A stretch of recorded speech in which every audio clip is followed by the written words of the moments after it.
Well, good morning. It is November 14th. The time is approximately 8:40 a.m. We are properly noticed and ready to roll. Tennessee Local Development Authority. I'll call the meeting to order. We do have telephonic participation today, so we will have to have roll call votes. So let's go ahead and call the roll. Ms. Thompson. Thank you, Mr. Chair. Secretary Hargett. Here. Commissioner Bryson. Here. Mr. Wood. Here. Treasurer Lillard. Here. Mayor Bradshaw. Here. All right, we do have a quorum. First, I would like to ask all the members of the public wishing to address this body to line up a single file line. That's kind of what I thought. Okay, we'll move on to the next item. We'll have approval of minutes. They are in your packet. Properly moved, properly seconded. Any discussion, comments? None. Ms. Thompson, call the roll, please. Secretary Hargett. Aye. Commissioner Bryson. Aye. Mr. Wood.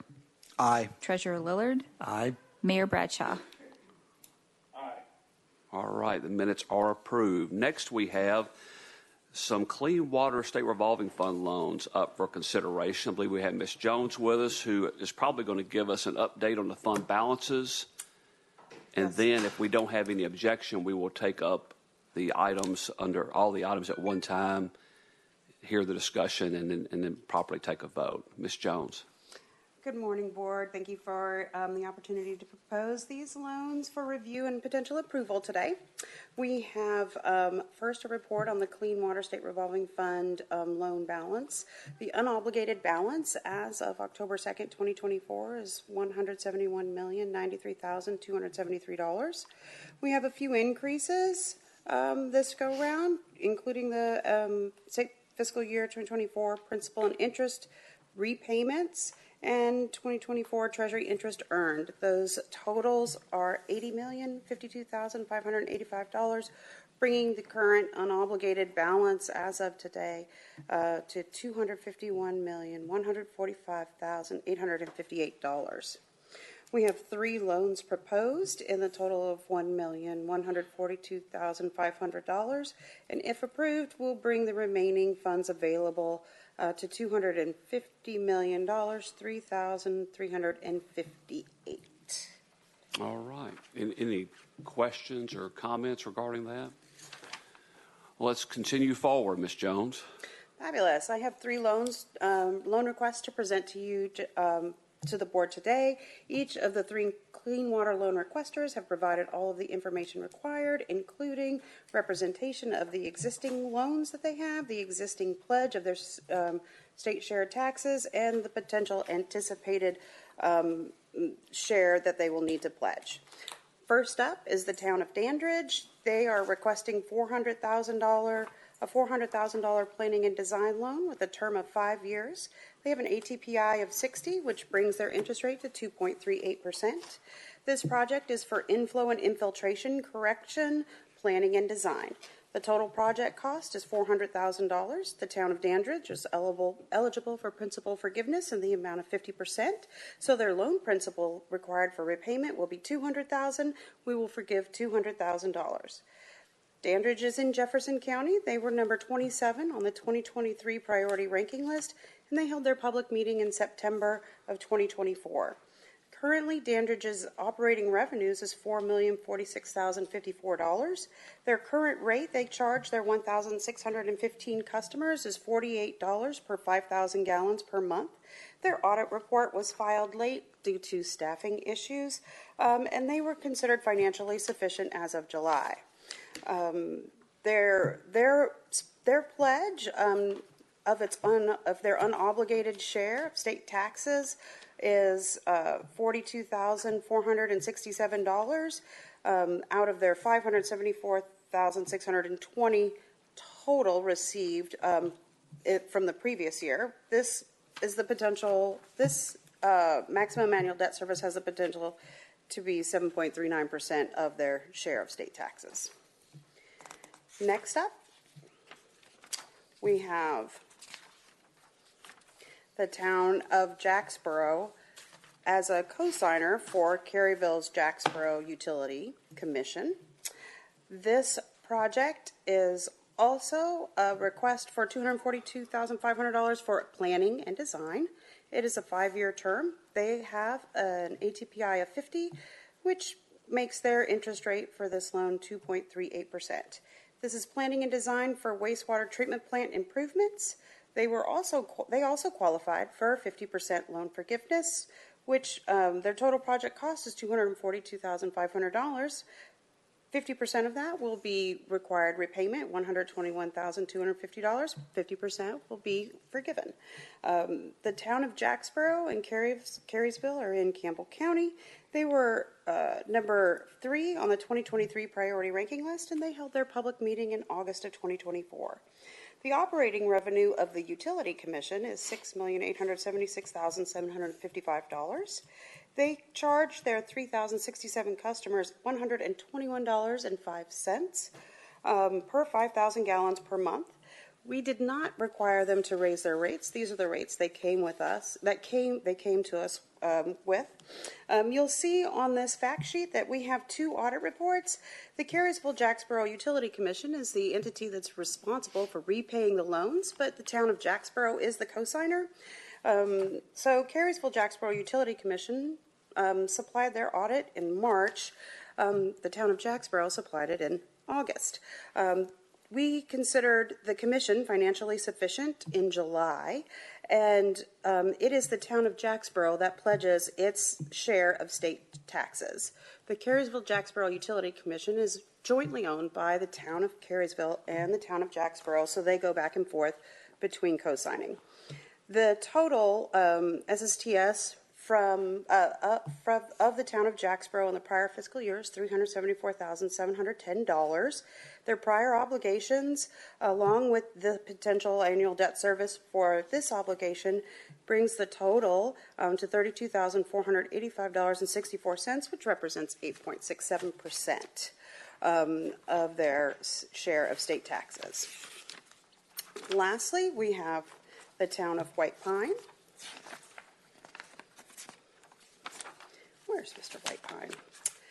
The town of White Pine is requesting also a planning and design loan of $500,000. That term is 5 years. They are a 50 on our ATPI. Their interest rate is also 2.38%. This planning and design loan is for collection system rehabilitation. The total project cost, again, $500,000 for that planning and design. They were eligible for loan forgiveness, so their principal for this request is $250,000 with 50% forgiven at $250,000. The town of White Pine is in Jefferson County. They were 24 on the 2023 priority ranking list. They held their public meeting in September of 2024. Their operating revenues are $1,648,849. They charge their 1,228 customers $40.58 per 5,000 gallons per month. Their audit report was filed timely. And they were considered financially sufficient in July. Their last year, prior fiscal year's share of state taxes was $397,684. Their prior they have 2 loan requests with us this month. Together, that makes the total $69,008 that they are pledging, which represents 17.35%. That is the clean water loans. All right. Thank you, Ms. Jones. And don't think I didn't notice that you used the word fabulous earlier. I think that's the first time in 16 years anybody's used the word fabulous at TLDA. All right. Any discussion, any comments? Commissioner Bryson. Thank you very much for that. I just have a question. I'm not exactly sure what I'm asking, except that there's a red flag here I just want to ask about, which is $121 with the Caryville-Jacksboro Utilities. It looks like their MADS is in line, so they're okay as far as debt service goes. But that's triple what we see on the other ones, as far as what they're charging, and it's higher than I remember ever seeing in this come up. Do you have any insight into why that is so high at all? No, I don't. That is just the rates that they came with. Mm-hmm. So, yeah. It might be based on previous obligations. I'm not sure. Okay. All right. Thank you. Would you mind reaching back out to them and just letting them know that question came up at the TLDA meeting? We'd like a little more detail on that. And if you would supply that back to the members after after you get that Absolutely. information. Thank you. All right, Chair will entertain a motion. Properly moved. Second. Multiple seconds. All right. Any discussion? Hearing none. Let's take a vote, Ms. Thompson. Secretary Hargett, Aye. Commissioner Bryson, Mr. Wood, Aye. Treasurer Lillard, Aye. Mayor Bradshaw. All right. Items are approved. Now let's move over to the Drinking Water State Revolving Fund loan. She'll give us an update on the balance, and without objection, we'll hear a description of all three items and then move forward with a vote. Thank you, sir. So the fund balance for the Drinking Water State Revolving Loan Fund as of October 2nd is $80,397,579.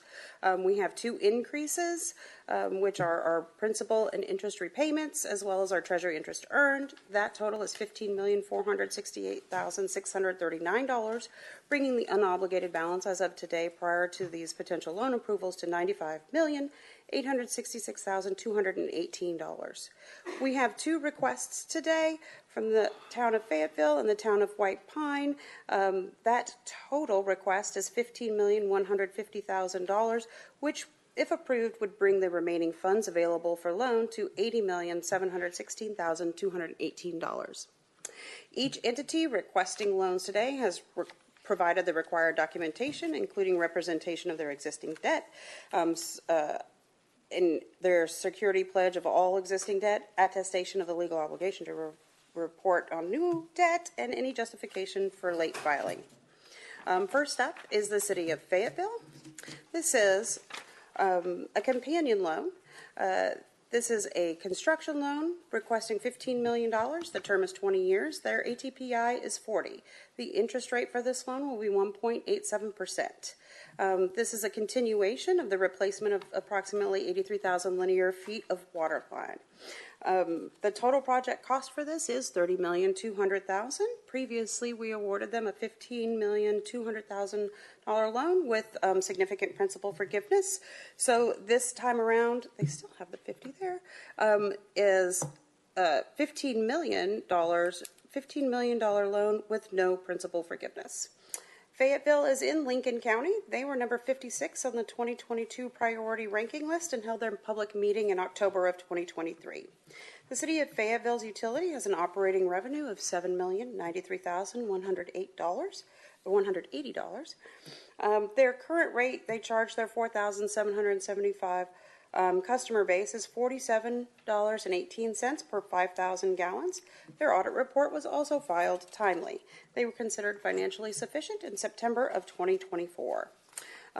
Last year, the entity received $1,193,179 of as its share of state taxes. Its prior obligations were significant. This loan will add $899,549, bringing its total obligations to $2,862,384. This represents 239.89% of its share of state taxes, but of course I remind the board that we have the expectation that they repay this loan based on their rates they charge their customers. And like I said earlier, all required documentation has been provided. Next up is the town of White Pine. This drinking water loan request is for $150,000 for planning and design. That term is 5 years. Again, they have an ATPI of 50, and their interest rate is 2.38%. This planning and design loan is to plan for a new water storage tank. The total project cost for this planning and design is $150,000. They do qualify for principal forgiveness, therefore their loan amount is $75,000, and their principal forgiveness amount is also $75,000. They were number 12 on the 2023 Drinking Water Priority Ranking List, and they held their public meeting in September of 2024. White Pine has an operating revenue of $1,648,849. Their current rate they charge their 1,529 customers is $32.86 per 5,000 gallons. Their audit report was filed timely, and we determined their financial sufficiency in July of 2024. The total from their prior fiscal year of state shared taxes was $397,684. Together with the two loans that they have requested from SRF today, brings their total pledge to $69,008, which represents 17.35%. All right, thank you for the description of both those items. We did have one item of White Pine that was deferred, correct? Yes, sir. Okay, thank you. All right, discussion, comments, Commissioner Bryson? Thank you. I'll make this quick. So just on the City of Fayetteville loan, you mentioned that the MAS as a percent of state share taxes is 239%, and that's usually our backstop for how they can pay it off, correct? When I did the math, it looks like their total debt service annually is about 40% of their total budget. So I'm curious, do we look at that at all to see, just to kind of check it and say, okay, yeah, they can afford this since the state shared taxes are not available there to backstop these? Exactly. Our financial sufficiency review takes into account their current rates, any additional revenues like tap fees, et cetera, and projects out into the future on what it should also be, and uses that to establish whether or not they have enough funds to repay these loans. Given their current rates without any rate increases, correct? Correct. And so you all feel comfortable with that? Yes. Great, thank you. All right, thank you. Ms. Thompson, do you have anything you want to add to that? That answer? No, I did not. All right. Thank you. Just checking. All right, any further discussion? Chair will entertain a motion. I'll move approval. Second. Properly moved, properly second. Any discussion? Hearing none, let's take a vote. Ms. Thompson, call the roll, please. Secretary Hargett. Aye. Commissioner Bryson. Mr. Wood. Aye. Treasurer Lillard. Mayor Bradshaw. All right, the items are approved. Thank you very much, Ms. Jones. I think now you're going to give us a quick update on the TDEC SRF response to Hurricane Helene disaster areas over in East Tennessee. Yes. I provided the board with a summary of actions to date, as well as what the process is for entities to apply for FEMA public assistance. And the bottom line is I have spoken to almost every entity that has either an ARP grant or an SRF loan, projects in progress. And all entities have said that they have no current, as of the date that I spoke to them, they had no current known impacts to those. And they were waiting for the FEMA engineers to come out and do a final assessment. The entities that qualify then are applying for public assistance, have applied for public assistance by November 1st, and are waiting to have their recovery scoping meetings.